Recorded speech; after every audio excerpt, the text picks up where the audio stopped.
All right. What is up, everybody? Welcome to another episode of Turf Talk. As you know, I'm your host, Scotty Drowned. You can find me on Twitter at Scotty Drowned. I'm here with my co host, Dylan Davis. You guys can find him on Twitter at DylanJD98. As you guys know, this is a special edition of Turf Talk. We usually don't go on Mondays, but definitely wanted to go ahead and recap this game as soon as we could. We also have a very special guest. Jordan Elliott. He covers the 49ers. You can find him on Twitter at @splash_cousin. As you can see, he is from the Bay Area. Might be a Warriors fan as well as a Niners fan. But he also covers the Niners for Niners Nation. You guys can find their page on Twitter at Niners Nation. Jordan, welcome to the show, my man. Thank you for joining us today. We are happy to have you. We wanted to get you on as soon as we could. Obviously, we couldn't get you in before the game, but we are definitely happy to go ahead and recap this game with you. Let's dive right in, Dylan. I'll let you go first, my man. If you want to shoot Jordan a question here, we're going to give Jordan the floor today because he's bringing an outside perspective. He is an expert on the Niners, so he kind of had a better idea of what the Niners were bringing into the game. So we're going to give the floor to him. If you want to go ahead, Dylan. Yeah, man. Well, thank you again for coming on. But my first question for you is just your initial thought, your initial takeaways from the game. Do you feel the same about the Eagles now as you did, say, Saturday coming into the game? Or do you view this team a little bit differently from an outsider's point of view? First of all, thank you for having me on, guys. It's a pleasure to be here with you. No. And for anybody who saw, I sent out a tweet Saturday night. And to be honest with you, it wasn't meant to be a dig at the Eagles. It was more so about the fact that the 49ers fan base was a little lower on the team than they should have been after that Lions game, because as I'm sure you guys saw, the Lions made what should have been a relatively easy blowout, you'd assume, into I don't say a close game because it still didn't feel close, even though it was a one-score game at the end and they even had a chance, with the ball at the end to tie it. It kind of warped the perception of where the Niners were. So I was trying to remind people that the Niners are a top 10 roster in this league. I genuinely believe that. That's me being objective. Yes, I covered the 49ers, but it has nothing to do with that. If I covered another team, I'd feel the same way. 1 through 53, they are a very stacked team. But in that same tweet, I said that the Eagles are a bottom 10 roster. And I want to just explain that real quick because I think people took that as me trying to take a shot at the Eagles, which I wasn't at all. When I look at these rosters on paper, I really go through each position, and it's not just the starting 11 on each unit. Right. It's not just the Eagles are a very good team, as you guys know, at certain spots. They have tremendous pair of tight ends. They have a fantastic defensive line. They have a few spots on the offensive line that are great. I think Jordan Mailata, is it Mailata or Mailata? Mailata is okay, yeah. Mailata looks like he's going to end up being a stud. He actually did very well against Nick Bosa, who I think is a bona fide top 5 edge rusher in the league. So I think ultimately, to answer your question, sorry to take the long way around it. I just have to make it clear that it never was meant to be, an attack at the Eagles as a team, but I would change my perception on that. I still think they're kind of an average roster, top to bottom. I do think that there were some issues they faced when they lost Brandon Graham and Brandon Brooks. Unfortunately, those are really good players. They're going to be really hard to replace no matter what. But it felt like there was a significant drop-off once those guys went out. Yeah. And that was always my concern with this Eagles team, was that while it did have strength in the trenches, it just seemed like there wasn't a lot of great depth there. But I can sit here and humbly admit I was wrong. I do think that there are 10 teams that are worse than them, and they certainly aren't playing like a bottom 10 team. They came out and they fought really hard, and they made the 49ers, scratch and claw for that win. So I will humbly take the L on that one. I overlooked how well they were going to play. Admittedly, I'm a big fan of Jalen Hurts. I hope that he ends up working out for you guys. I just think the way that he carries himself and the work ethic that he has is very commendable, and I hope that it ends up working out in Philly for you guys. I think it can. He played a lot better than I expected, and while the biggest thing going in was there was such a small sample size, and the only game that I really felt like had, a comparable defensive line that Hurts his face to what the 49ers have was that Washington game. You guys played week 17 last year. And I know you guys as Eagles fans, who knows what to think of that game. It was so weird. They put in now 49er Nate Sudfeld at a certain point. So it's kind of hard to use that as the only barometer to measure. But I did think that it was pretty telling that he did have a lot less success in that game than he had in previous weeks. Admittedly, he won me a fantasy championship, and one of the, I had to pick him up off the waiver wire in one of my leagues. I know, don't care about my fantasy team, but I was rooting for Jalen Hurts. I had a vested interest in him, so I was watching him for those last few weeks of the season very closely, and I thought that he was great. So, to answer your question, yeah, my opinion on this Eagles team is that I just think that they're in a really rough spot because they have, a Fletcher Cox, they have a Lane Johnson, they had, unfortunately, Brandon Graham's out for the season with an Achilles injury. I hope, wish him a speedy recovery. That's a really tough loss, but they still have guys like Jason Kelsey, Ertz, Goddard for now. Like, they have really good players, but I just don't think that they're in a spot where they're going to compete beyond me. Like, I still think they could win the NFC East, but beyond that, are they going to make a run in the playoffs? I don't really see it. And I think that the front office kind of sees that too. And that's why they made the trade they did moving back with Miami in this past draft, stacking some capital. They made that trade with Indy because they know they can, they still have some great pieces. And if they replenish that with a couple of good drafts, which I think Howie Roseman is more than capable of doing, they'll be right back into it. So I just think that they're really stuck in this weird spot where they're probably going to finish around, 8-9, maybe 9-8 in my opinion. Yeah. But we're going to give good teams, as we just saw this past weekend, a hard time. They're not going to be a team that you can just come in and beat up on.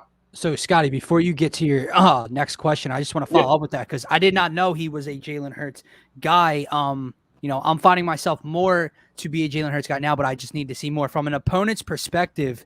What do you see as weaknesses for him? Because one thing that stood out to me watching that game yesterday was his deep ball. And now there's a lot of conversation on it.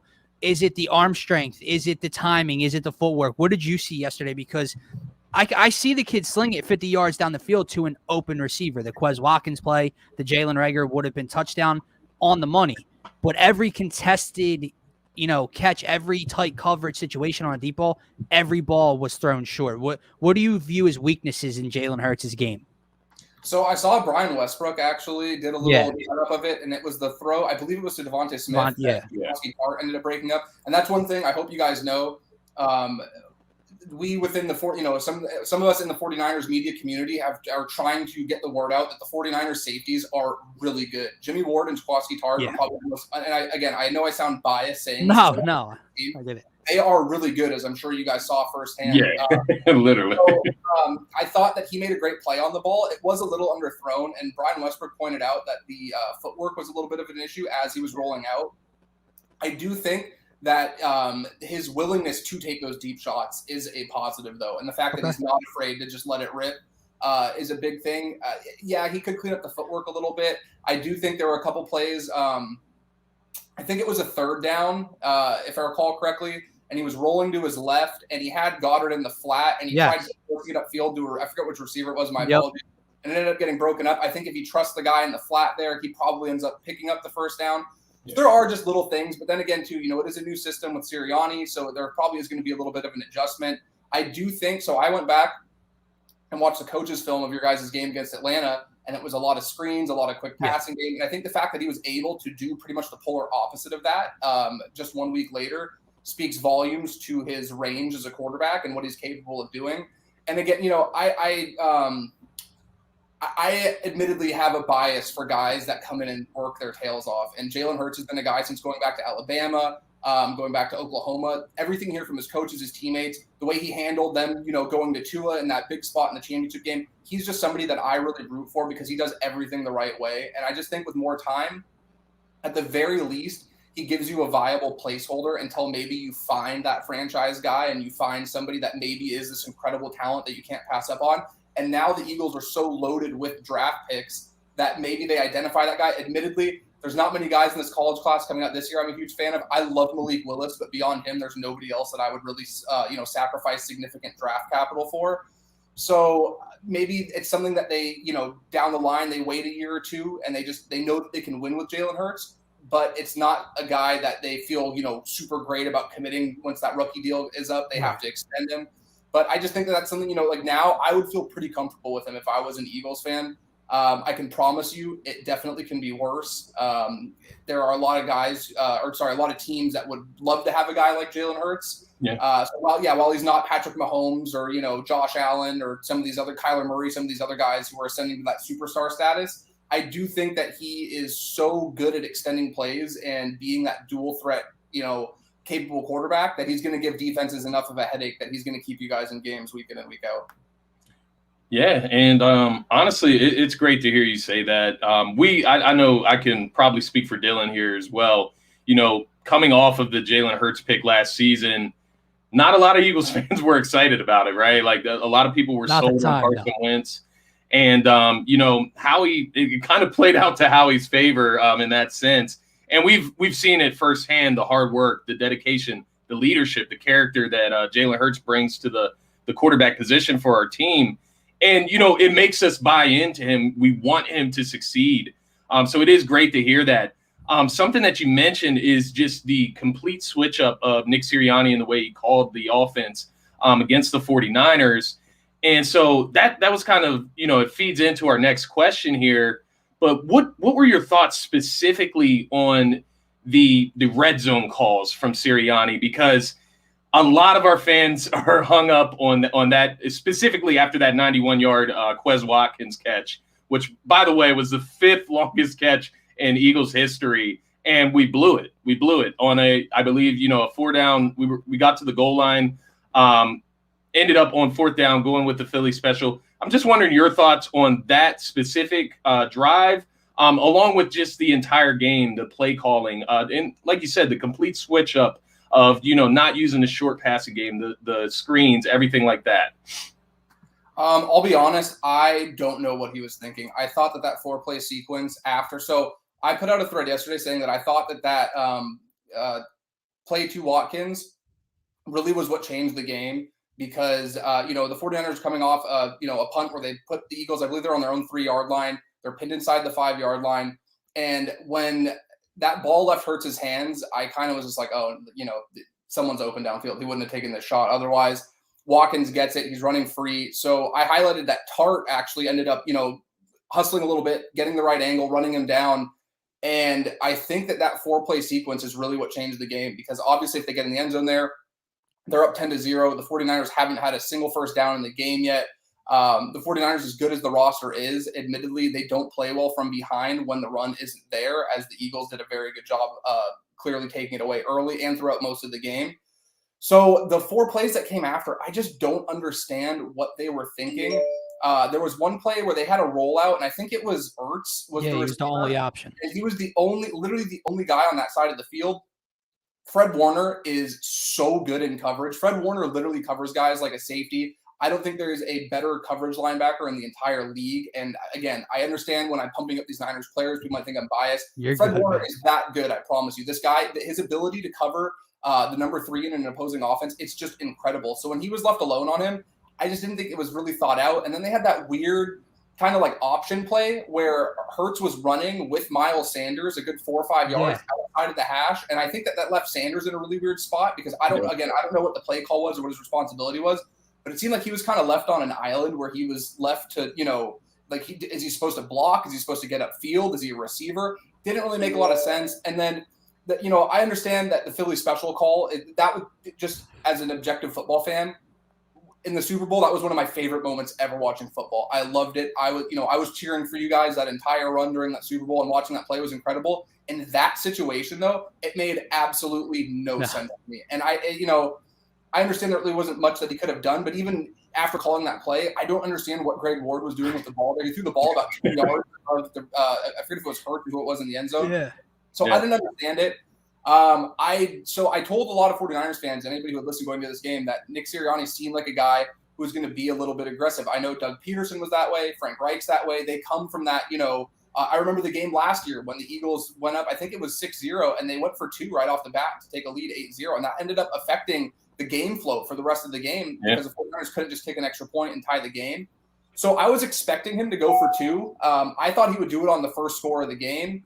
I guess technically he did with the first touchdown of the game in the fourth quarter, but I wasn't surprised at all that he went for it. And I actually do kind of applaud him doing so because the 49ers are so good defensively that you don't want to be walking away with field goals because that's really there have been very few teams that have found success in recent years with that defense at that level. They've been a top 5 defense in 2019, 2020. They may not be top 5 this year, but I think they're certainly top 10. So I respect the decision to go for it. It's more so, and I don't know if Eagles fans feel the same way. I think going for it wasn't the problem. It was just the sequence of play calls, and then ultimately that 4th down call as well. I just feel like there are I would much rather the ball be in Jalen Hurts' hands rolling out than Greg Ward. No offense to Greg Ward. I like watching him at Houston. I think he's been a great story. I think having somebody versatile like that is awesome.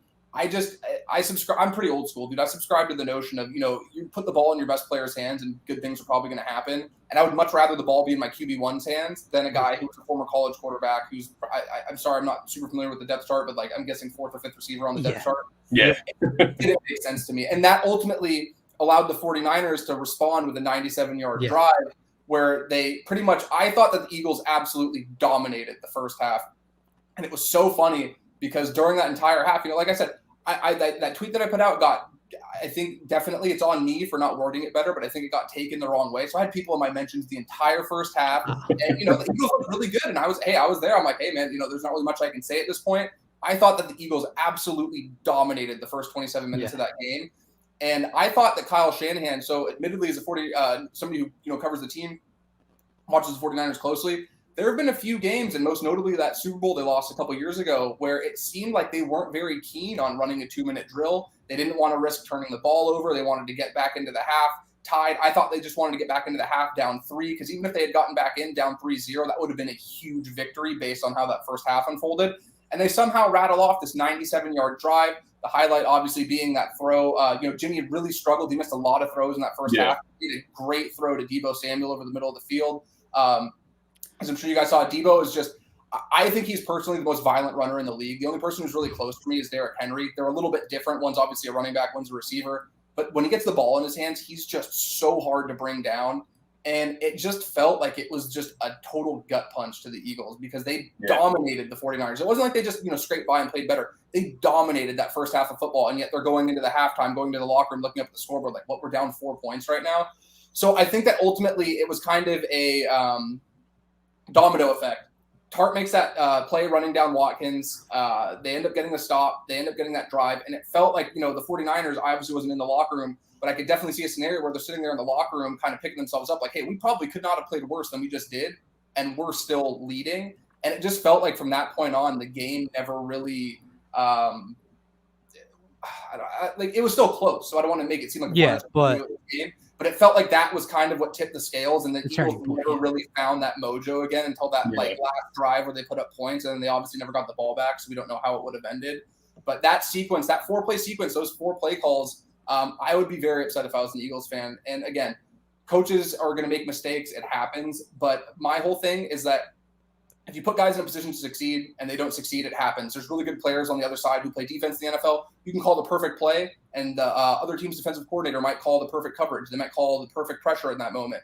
But what I always try to focus on is the logic. I do the same thing with draft picks. If the logic is there, like, hey, this pick made sense, the players just didn't pan out or they got injured, I'm okay with it. I don't understand what the logic was for Nick Sirianni calling those plays. Yeah. And that's where I would have an issue. Is it's really hard for me to sit there and be like, he called a play and the Niners defense just made a great play. The Niners defense played great, but I think that they would tell you they welcome those calls that ended up coming in because they made their thoughts a lot easier. So if that makes sense, like the logic behind it is what I really struggle with. Trust me, we're with you. Yeah, no, that's immediately what I had said after the play is like, I get it. I think it was partly, he wants to excite the crowd, running the Philly special, just have that, that nostalgic type of feeling. But at the end of the day, this is a really good 49ers defense, and there's really no room for the trick plays and the shimmies and the, just the gimmicks. I just didn't like it at all. So first of all, Jordan did admit that he was wrong about that tweet, and we are happy to have my man on the show recapping this 49ers Eagles game. So don't sweat that. But you said a lot of things I've been thinking you've echoed a lot of things I said on my show earlier today, dude. Like that four play transition into a 97, 95-yard touchdown was the turning point of the game. Yeah. Listen, the Philly special was iconic. It was one of the ballsiest, craziest, most awesome calls in Super Bowl and NFL history.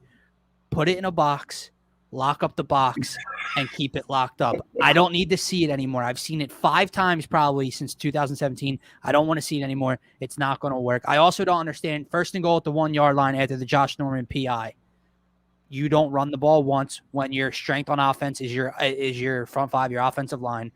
The read option was working all day long with Jalen Hurts' legs. He averaged 8.2 yards per carry. You don't try that one time. You limited him to one option. I did not understand the play calls inside on the 1-yard line whatsoever. I agree with everything you just said. And it was really tough to watch. The only thing I can say is you got to hope Nick Sirianni means what he says when he holds himself accountable today. And we'll see how he calls the game in Dallas on Monday. But listen, man, we've talked a lot of Eagles offense versus 49ers defense. We know that battle went the San Fran way. But what were your thoughts on the Niners offense yesterday? Were you impressed by the Eagles defense? The Eagles, obviously held Atlanta to 6 points week 1, held you guys under 20 at 17 yesterday, and somehow found a way to create Eagles bad history, because it was the first time since 2001 the Eagles allowed a team to have 2 90-plus yard possessions end in touchdowns. So 2 decades since that has happened. So what were your thoughts on the Niners offense versus the Eagles defense? So I thought that the Eagles had a very good game plan initially. It's so hard to have these conversations about quarterback play in San Francisco because obviously there's a big that's coming up next. Controversy. Don't you worry. There's a lot of people who really like Jimmy Garoppolo. There's a lot of people who really want Trey Lance in. It's been a headache for a couple of years now. I admittedly fell under the camp of thinking that they should upgrade. I thought that they made the right move when they traded up for a quarterback. Whether or not Trey Lance ends up panning out is a totally different story. But I also think that Jimmy is a guy, when things go well, you can still win with. Obviously, I'm sure you guys hear people always cite the win-loss record. He's been much better than the backups like Beathard and Mullins and, Brian Hoyer before him, who had to play since Shanahan's been here. So I think Jimmy's a guy who's kind of, I always say on his best days, he's somewhere between like 12th and 15th for me in the league in terms of, production, physical talent. I don't know if he would even be close to being that high, but in terms of, production, I do have to reward that. He's an average NFL quarterback to me, but when he gets pressured, he looks awful. The biggest difference this year is that I think he's now almost, he's 3 years removed from that ACL injury. 2019 and 2020, if the pocket collapsed around him, he was taking a sack. There was no way he was getting out of it. He wasn't evading pressure. There was one play for sure. There might have been 2. There was one play for sure where I thought he was stuck in the pocket. He found a way to slip out. So he's been a little bit better under pressure this year, but I thought that the Eagles did a really good job of making him uncomfortable early. Obviously, Fletcher Cox is incredible. Brandon Graham's a great player. I think that Josh Sweat had a good game. He had a pressure on Mike McGlinchey, who's actually, he gets a lot of flack from 49ers fans, but he's been great this year. And the only pressure he gave up all game was to Josh Sweat. I think that Ridgeway and Hargrave have both been really good too. So I think just that stout defensive line did a really good job to cause problems. But the biggest thing for me was, admittedly, like going into the game last year, the whole week leading up to the game, the whole thing was, what's Kyle Shanahan going to do to attack these linebackers? And I forget if it was the first play of the game, but I'm pretty sure it was the first drive. They ran leak, and they had Kyle Juszczyk one-on-one on Nate Jerry. And if Nick Mullins doesn't throw the ball over his head, he's probably going 80 yards for a touchdown or 75 yards, whatever it was. So I was expecting more of the same, to be honest. I thought that they would target Alex Singleton a lot. I thought that they would try to expose kind of that. I don't say, and again, this is where I had my opinion on them not being the greatest roster. I thought they had a great front 5. I thought the offensive line was pretty good. I definitely would change my opinion of the offensive line because I haven't gotten to watch Mailata take many snaps throughout the course of an entire game like that, where I'm hyper focused on what's going on. I thought he was really good. But that defense really held up on the back end much better than I expected. And I think that they deserve a lot of credit. Darius Slay has obviously been a really good player in this league for a long time. But I thought that the secondary did a really good job. I thought Steven Nelson played a good game. He had what probably would have been a pick 6 if Deebo Samuel doesn't get in the way of it on that 3rd down when they sent that first real, all-out pressure of the game. So I think that you guys obviously are well aware of how good the defensive line is. Most of us were aware of how good that first, kind of unit was on there. I do think that there is a bit of an issue with depth as it felt like once Graham went down, the pressure never really was the same after. And I think those guys on the interior definitely struggled from his departure as well, which makes sense. We watched it all of last year. It's incredible to me. The 49ers had a top 5 defense last year without Nick Bosa, and they had lost edge rushers. It felt like every single week they had guys going down. They signed Jordan, who, was pretty much floating around free agency, and he ends up getting hurt a week later. So I know what it's like to lose that presence on the edge and see that firsthand, but it felt like it was really magnified. So I think that the guys on the back end deserve a lot of credit, because other than, that big play to Debo, there isn't really a singular play that's standing out to me that really, they carved up. And I know the Eagles are better than the Lions. They carved up the Lions week 1 with these big chunk plays between the numbers off of play action. And Jimmy's numbers were actually better. So this is incredible. Jimmy, like most quarterbacks, Jimmy Garoppolo is going to be better on play action, off of play action. Teams are trying to stop the run. Linebackers come up. He was better on straight dropbacks than he was on play action yesterday, which blew my mind, because I personally, going into this game, thought that's where the 49ers were going to have this big advantage against the Eagles defense. So I just think that the linebackers deserve a lot of credit. The secondary deserves a lot of credit, and the defensive game plan that they had deserves a lot of credit too. Because I'm sure you guys remember, even though that they won the game last year when they played, Kittle went for like 15 and 183, I think, and he went for 4 for 17 in this game. I was surprised that he wasn't as involved as he was, but I think that a lot of that, again, I haven't had a chance to go back and watch the coach's tape. I'm probably going to do that tonight. I don't really like making definitive statements without having a chance to go back and rewatch. Yeah. But it felt like that wasn't, the Niners' game plan. It felt like the Eagles just did a really good job taking him away and daring somebody else to beat them. So I think that anytime you can make a team play, like the saying, make them play left-handed, I think that is something you should hold your head high about. And they did as good of a job holding the 49ers in the run game as I can remember in a long time. Like, last year, it's a little different. I feel like when they had Mullins and, Beathard playing, it's a little easier to sell out against the run. Yeah. But other than that, the last team that I really felt like stopped them on the ground like that was, I think, like Arizona, which was like week 11 of 2019. It was the second. So I don't know if you guys do this. It was the second lowest successful run rate percentage that the 49ers have had in the going on 5 years that Shanahan's been in San Francisco. And the only one that was worse was that week 11 game against Arizona. So the Eagles should hold their heads up high, because that running offense is incredibly difficult to stop. Mike McDaniel, Kyle Shanahan, in my opinion, are the 2 best run designers in the league. And it's so difficult to slow them down, let alone stop them in their tracks. And I thought the only time it really got going was they run these series of toss plays that have a couple different looks. Driving me nuts, dude. Yeah. So that's kind of Kyle's like ace up his sleeve. We've seen them call that the first play of game sometimes to get him going. If the running game really gets stopped, that's usually what he goes to, and it's just something that most NFL defenses have trouble with. I don't know if it's the look they're giving or if it's the way the zone scheme is set up. But when he started going back to that repeatedly, I was like, okay, this is, it's good that it's finally working, but that's not good that he's having to go back to one thing that's working because the 10 other aren't. So I think that the Eagles defense should feel really good about that. And Eagles fans as a whole should feel pretty good that they were able to take away what the 49ers did best and force them to really grit out a game, whereas the week before they were just doing kind of whatever they wanted on offense. It felt like they were running the ball at will, play action at will, taking shots downfield. So I think that the back end deserves a lot of credit, and not that the defensive line doesn't. I just think the defensive line gets so much shine all the time that, and again, as an outsider looking in, I thought that those linebackers were going to get carved up, and I thought that they held, their own pretty well. I could go back later and be like, oh, okay, well, maybe there was a play here or there where they got beat, but it wasn't something watching live where it was like, man, these guys are just getting roasted. They're barbecue chicken out there, See, I'm glad you said it about toss, because, dude, I didn't know that, and I'm watching this game on Sunday. And, it was later in the game, like you said, and the fallback's back there. And it's you're watching it happen pre-snap on the TV. 8 yards, first down, 7 yards. I'm losing my freaking mind because I'm like, you guys know it's coming.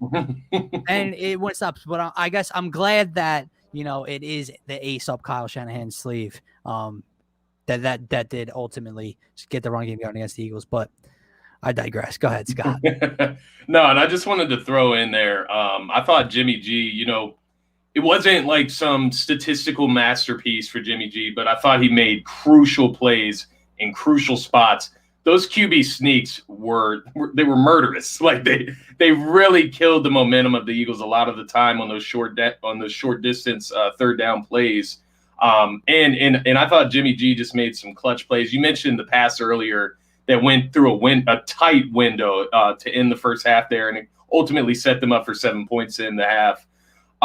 My question to you, I guess, and this can kind of lead into the final question that we have for you, but do you think, depending on this, obviously it does depend on how this season plays out for the Niners, but you mentioned Trey Lance and that you kind of like Trey Lance's upside, his potential. Do you think that there's a chance that you see Trey Lance get into that starting spot this season? Or do you think that Jimmy G is going to hold it down throughout the season and they just kind of can't risk, with the level that the 49ers are at, the fact that they could contend this season, putting in a rookie quarterback and kind of haltering that? So that pretty much nails it, in my opinion. Again, I understand if people think I'm biased, but I was at training camp. I watched all these, practices. I watched them practice with the Chargers in LA, and it's not just the starters that you see, but the depth that they have on the team. This is the most complete team that they have had probably since 2013. I think they are more complete. I struggle to say better because it's hard to say that they're better than a team that won an NFC Championship 2 years ago. But if I'm just evaluating the roster and trying to be as objective as possible, I think that this team is more well-rounded than that team that went to the Super Bowl in 2019. So I can totally understand why there would be some hesitance from the players. As much as I think everybody likes Trey Lance, and there's, he's certainly come in with the attitude and the hunger to want to get better. He's not somebody that's, hey, I'm the third overall pick. It's a matter of time. Like, there's nothing even remotely close to that coming out of that building, or you hear anything like that from players. But the thing that I think gets misconstrued, and again, I had to temper my criticisms of Jimmy Garoppolo because I last year got so fed up watching a guy that it felt like couldn't throw outside the numbers, was repeatedly making bad mistakes, had bad, pocket presence. There were a lot of issues that I felt were going on. But it kind of clouded me to all the good things that he was doing too. So I've tried to be much more even-keeled and objective this year. And I think that, just like you said, while he struggled early, he just has this weird propensity to step up in these big moments and convert third downs, throw balls into tight windows where you're like, dude, you can't hit a wide open out route 10 yards down the field. You can throw between a linebacker and a safety into a window that most NFL quarterbacks wouldn't even think about doing. So the inconsistency can be kind of frustrating. I just think it's ultimately going to take something like, a couple abysmal performances in a row where he's just so objectively bad. Like, he was really bad against Arizona week 1 last year, and they barely lost that game. They lost by 4 points. I believe it was 24-20, I believe. And I thought it was one of the worst games he's played. He was really, really bad against Miami last year, but, he was still hurt. He had the ankle injury, so who knows how much that really, affected things. It's fair to give him the benefit of the doubt. So, while I think that after watching both, throw day in and day out for, over the course of a month, Trey Lance is definitely more talented physically. He has better arm talent. He's faster. He's bigger. He's stronger. Jimmy just had a knack for, when they were doing move the ball drills and stuff like that, 2-minute drill, he just performed a lot better. And, he's been in the league for 8 years. It's fair to expect that the guy who's been in the league for 8 years, that's been in a championship culture in New England, took the 49ers to a Super Bowl as their starting quarterback a couple years ago. Like, he's going to have that experience and that leg up. So I think it would take something really unfortunate, like an injury or something, to happen. Like, the biggest comparison a lot of 49ers fans have drawn, 2012, the 49ers are coming off an NFC Championship appearance. It's year 2 with Jim Harbaugh. They're winning games. Alex Smith, I forget what it was, but he had a better winning percentage then than Jimmy does now, which is Jimmy's winning like 75% of his games. Or I should say under Harbaugh, sorry. Alex Smith had a rough first 2 years. But he ended up suffering a concussion against the Rams. He was out, and, Kaepernick was Harbaugh's guy. He was the guy that him and Balky kind of handpicked, but he was still the backup. And there was great divide amongst the fan base, the locker room, about who should start moving forward. They obviously opted to go with Kaepernick. He ended up gashing the Packers in that, NFC divisional round game. They beat Atlanta in Atlanta. They come, within a few yards of winning the Super Bowl that year. And then Alex Smith ultimately ends up getting traded. And I don't know that it's necessarily going to go that same way. I certainly wouldn't hope that, it would be due to an injury. I would hope that it would be performance-based, because I don't like seeing any players get hurt. And I think that that would be a really unfortunate way. Like, I always had a lot of empathy, basically, is what I'm trying to say, for Alex Smith, that, yes, well, it worked out with Kaepernick, and I really enjoyed watching him play. it felt like Alex Smith just, he got hurt playing football and never really got his job back. And life isn't fair. I get it. Football isn't fair, but I just would hope that if Jimmy were to get pulled like that, it would be more based on his own merit rather than him, coming out for a quarter or two and then them not looking back. But ultimately, my empathy towards a player getting hurt or going out, how they lose their job doesn't matter. What matters is how they're going to win the football game. So if Kyle Shanahan feels like Trey Lance is going to give them a better opportunity to do that, I have zero doubt in my mind that he's going to pull the trigger and just make that switch. I do think, however, and I'm not claiming to have any, inside info or players telling me things, I do think that there is a lot more. I don't say I think. This actually I can confirm. There's a lot more support for Jimmy Garoppolo in that locker room than people believe or choose to believe. A lot of people seem to think that, because you see receivers getting frustrated, and I'm sure there's guys in there that get upset when he misses them when they're open. Like, I don't know if you guys remember, 49ers had a chip block penalty on Sanu, and it pushed a 1st and 10 to a 1st and 25. And Kyle calls a play. I haven't had a chance to watch the coach's film, so I can't tell you what it is exactly. But I will go back. I want to watch this play specifically because he gets Trent Sherfield open about 22, 23 yards down the field on the right side. I don't know if you remember this. Yeah. Wide open amongst, there's a sea of Eagles defenders kind of around him, but, he doesn't have anybody within 5 yards of him. And Jimmy throws the ball outside his outside shoulder, completely misses him. And I just think that there's been far too many of those, which is why they made that trade. And while it may be frustrating in the moment, there's also all the good things you mentioned in the QB sneaks and having the toughness to do that and having the, mental, playing in Philadelphia is tough. And that's one thing that was so funny to me when I was interacting with a lot of Eagles fans with that tweet was sent out. I was trying to tell them, like, hey, dude, I respect Philadelphia. I know how hard you guys go for the Eagles. I'm a big, Giants fan. So I remember those playoff series with the Phillies. I respect the, not to, make a pun, but the process you guys have gone through with the Sixers. Flyers, I'm a big hockey guy too. So I understand how big sports are in Philadelphia, and I totally respect that. And I think that Philadelphia is one of the hardest sports cities to play in as a visiting player because of how passionate the fans are. And at times during the game, even just on the broadcast camera, it looked like he was rattled and he was a little uncomfortable.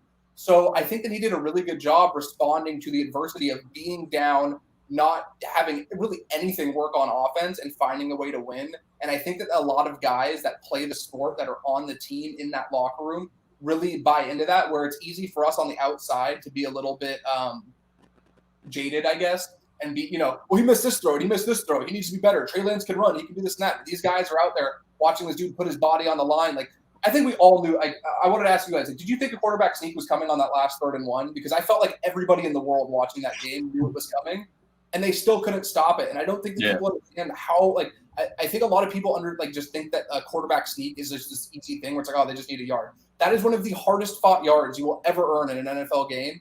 And it takes a special quarterback that has, that's one of the reasons why, Brady's been so good at it for so long. And while, he's really good at a lot of different things, I understand Tom Brady's one of the greatest players of all time. Adding that little bit of a skill set has literally been the difference of them winning and losing championships over the years because of how important that 1 yard ends up being in the grand scheme of things.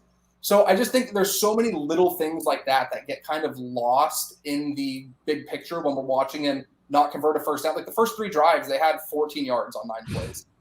It was rough to watch, and it felt like it was only going to get worse. And that was my biggest fear going into this game, was I said that if the Eagles got up early and they got into a spot where they knew the 49ers would be passing the ball and they could just pin their ears back and rush the passer, it could get ugly very fast. That was the one outcome where I was like, maybe Philadelphia ends up blowing them out. If they get up early and the Niners just have to throw the ball a bunch, it could get ugly really quickly. So I'm sorry to just keep talking in circles here, but my long answer here is I think that Jimmy holds on to that spot as long as he plays. Even if he plays like he did yesterday where he struggles, as long as they're winning games, I don't think that anything else matters because that roster is good enough to win the division. I think they're good enough to host a home playoff game. And who knows, maybe they somehow find a way to make it back to the Super Bowl. It's going to be really hard. There are some really good teams in the NFC. Right now, I would be lying if I told you that I thought they were better than Tampa Bay. The way the Rams have looked, it'd be really hard to say that. The only reason that it's, harder to say the Rams are outright better is because the 49ers have had their number recently and they're a divisional opponent, so they're a little bit more familiar. But I just, I struggle to see a scenario where let's say they go into the bye week. Their bye week's week 6. Let's say they go into the bye week 4-1, 3-2, something like that. I struggle to see a scenario where Kyle Shanahan is going to yank Jimmy out and put Trey in, because the second he starts struggling, as you would expect a 21-year-old rookie to do, all of a sudden, and I'm sure you guys remember, this is probably the same thing that happened with Wentz when Foles was on the bench behind him. The second he throws a pick or he does something, bad, you think back to the other guy, and the grass is always greener, and you're like, all of a sudden you're calling for the guy that you had, just was benched and replaced to come back in, and it creates a huge unneeded headache. So there's, they have a tough stretch coming up. I believe their next 3 games are Green Bay, Seattle, and Arizona. So if they go 2-1 through those 3 games, to me, that's a big victory. If they can win 2 out of those 3, you would have no real reason, in my opinion, to take Jimmy out. The only exception might be is if they're playing entire games the way that first 20 minutes or so went yesterday, you might have to.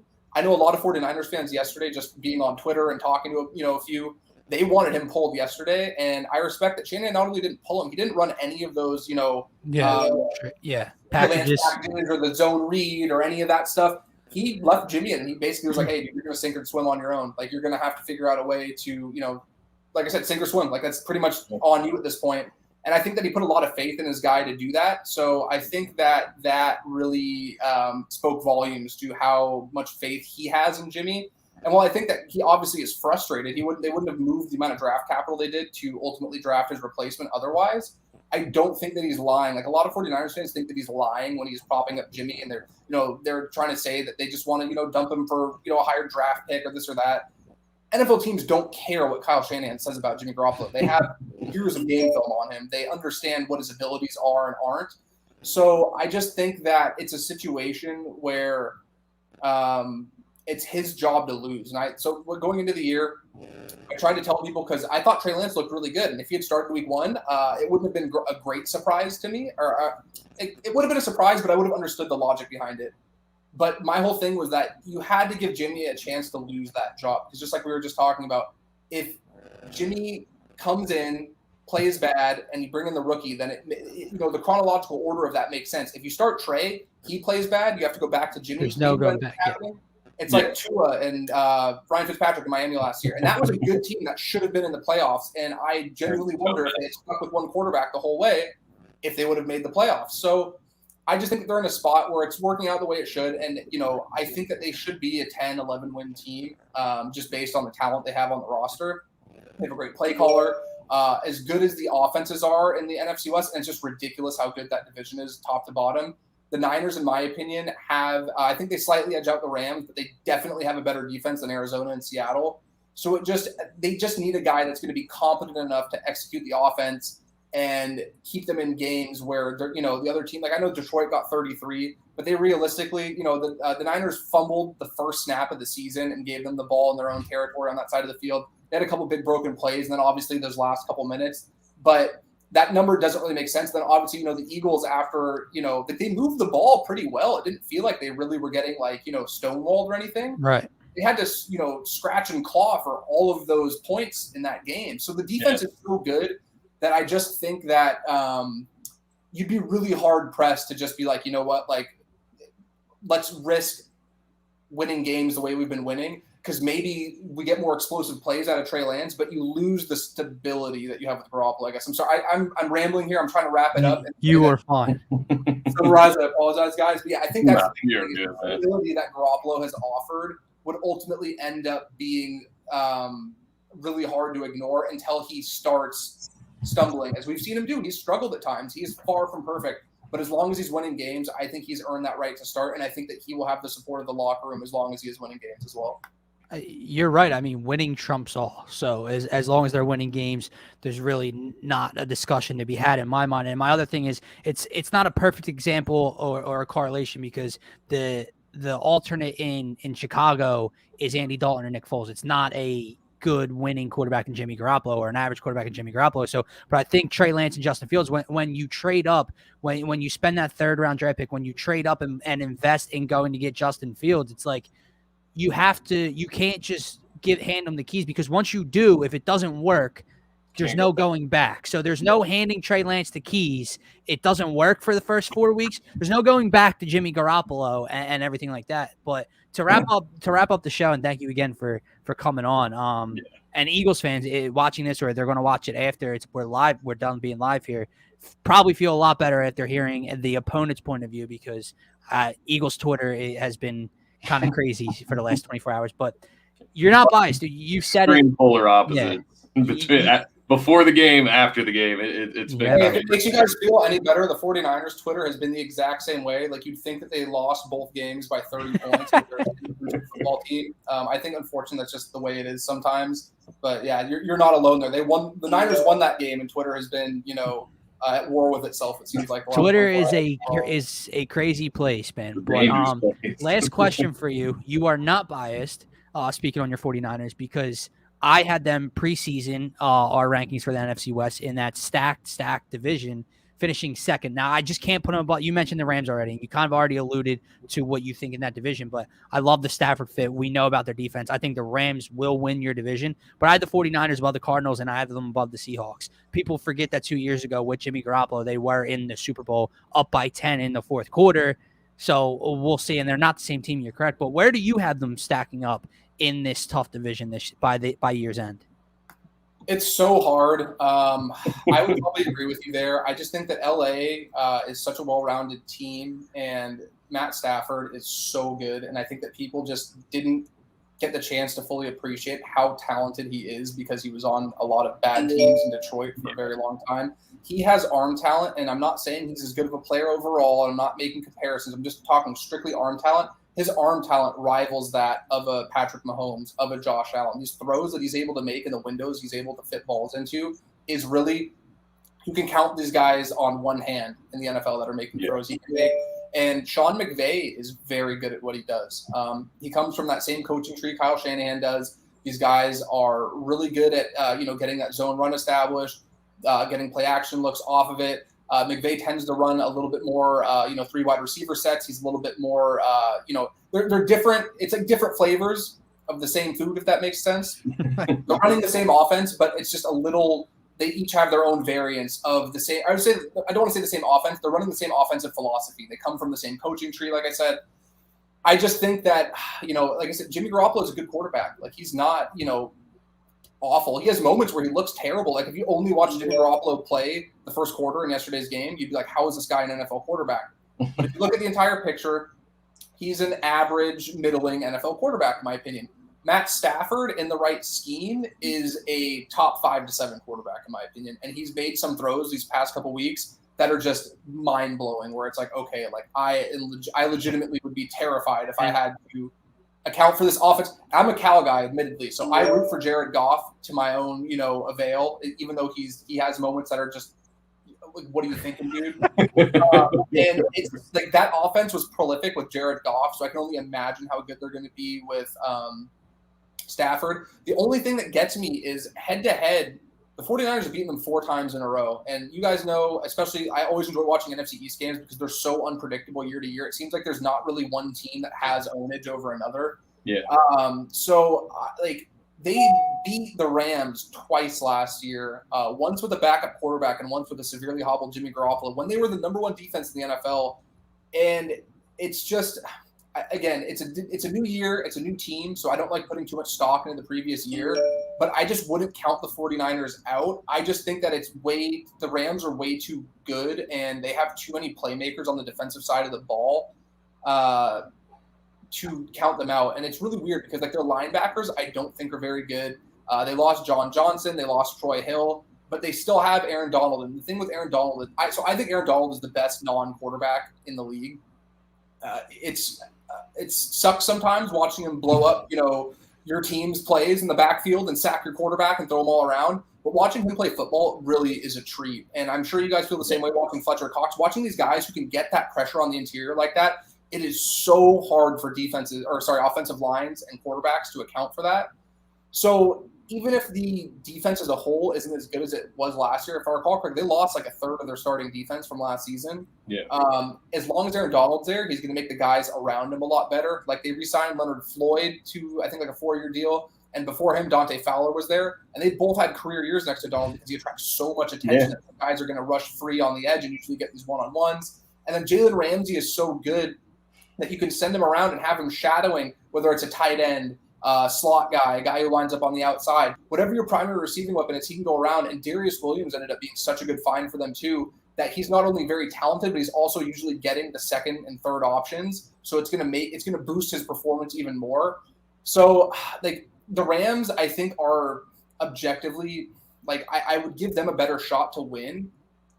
And they play 15 games at art against the 49ers. But if they're playing the 49ers, I think that the Niners still have this edge until the Rams prove otherwise. Because when these teams have both been pretty evenly matched, 2018 the Rams were way better. 2017 they were it's just not even worth discussing how much better they were.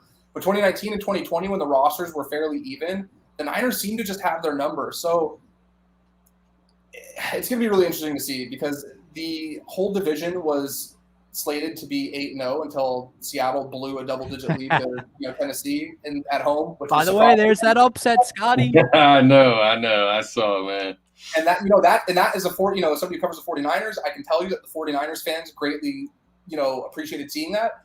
But my whole point is that the division easily could have been 8-0 after 2 weeks of non-divisional play.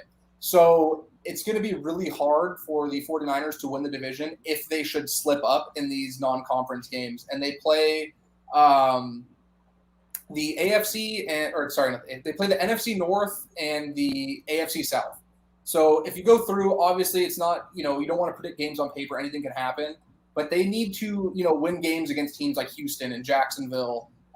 They need to win games against teams like Chicago and even Minnesota, who aren't necessarily bad teams, but you can't afford to drop those games because the Rams are proving that they aren't going to drop those games, if that makes sense. Like they had a scare there in Indianapolis yesterday, and they still found a way to win that game. So I just think that I agree with you. I think that if I had, being as objective as possible, I wouldn't bet against the Rams. I just think that those two teams are so much more complete than Arizona and Seattle. And as much as I enjoy watching DK Metcalf, I think Russell Wilson has the best deep ball in the league.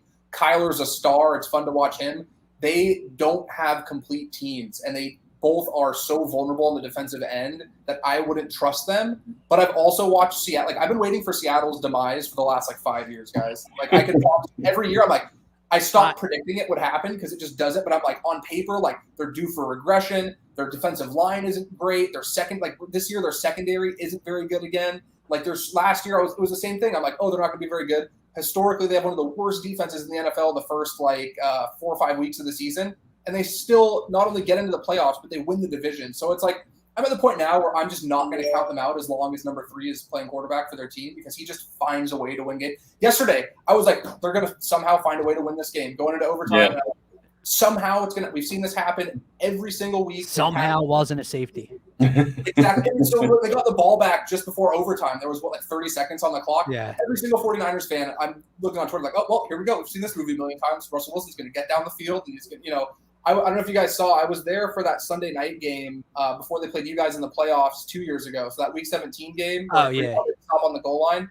The Niners dominated that game for the first 50 minutes of that game. They just absolutely – they're up 12 points with 6 minutes left. And all of a sudden you fast forward, you blink twice, and Seattle's on the 6-yard line, 5-yard line or whatever it was with a chance to take the lead. And you're like, how did this happen? So while I agree with you that I think the Niners objectively, on paper, are a better team, you can never count Seattle out. No. And it really, it's annoying to say because it defies every bit of logic you would ever put into making football analysis that they just somehow are this good every year. I've just given up trying. When it happens, I'll be able to be like, oh, okay, I saw this coming, but I've been waiting, like I said, for 5 years. I'm sick of sounding like a fool. Okay, well, on paper, they don't look like they're going to be very good this year, and then they just somehow win 10, 11 games and they're in the playoffs. Yeah, I got them finishing 4th in the West this year, which means they'll probably win the division, like you said. But Scott, anything else? I think no, covered. Man. I thought Jordan covered everything. I honestly appreciate you coming on again, man. It's awesome to get an outside perspective, not only on the Eagles, but around the league. You're bringing knowledge from the NFC West specifically, which we both agreed before the season. That's the best division in football easily. We had 3 of the 4 teams making the playoffs in the NFC. Yeah. I think both of us did. So it's going to be interesting to see how it plays out. It's interesting hearing from the 49ers, somebody who covers the 49ers closely, that perspective. I know we had a comment earlier on the show about, his tweet or his tweets from before the game. You respectfully walk those back, and that is appreciated. That not a lot of people will do that. Not a lot of people can be that objective. They didn't even have to because the 49ers won the damn game. They won the game, and they did hold the, they strapped this offense down, and, obviously it's a young team, but we're very optimistic about our birds. We want them to do well, but we understand that there's going to be some growing pains. But to see them go out there against a well-established 49ers team was awesome. And I just want to say, I was at the game yesterday, and a lot of 49ers fans out there. I'm not going to lie to you. I've been to a couple games in Philadelphia, a lot of games in Philadelphia, and I don't know if I've seen, aside from maybe like a Cowboys game, or I remember a Seahawks game from a couple years ago where I saw a ton of Seahawks fans, but there was parts of the stadium that was completely red out. It was a Red Sea, and I just have to give some respect to the 49er fan base as, somebody who's part of what some people call one of the best fan bases in the world, the Philadelphia fan base. Respect, I have to give it to you. And thank you once again for coming on. Just want to plug you up one more time, guys. Follow Jordan on Twitter at @splash_cousin. You see the @ name down there on his profile there. And of course, follow along with the Niners. You want to stay well-rounded with the NFL. If you follow the entire NFL, follow @Niners Nation. He does a lot of work for them. But thank you once again for coming on our show.